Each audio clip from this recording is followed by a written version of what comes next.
I would love to take a week off for a hiking trip, but at the moment I'm over my head in work. Maybe next week when I am only up to my ears.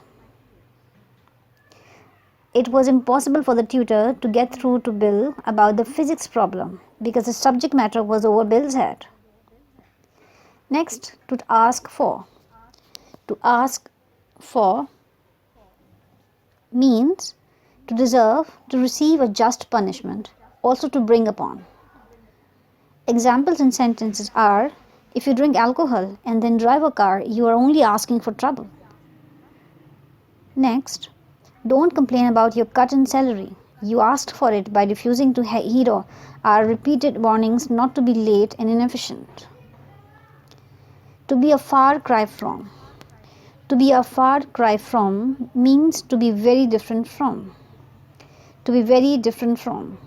Uses in the sentences are: I enjoyed visiting Seattle, but it was a far cry from the ideal vacation spot I expected. Second example is: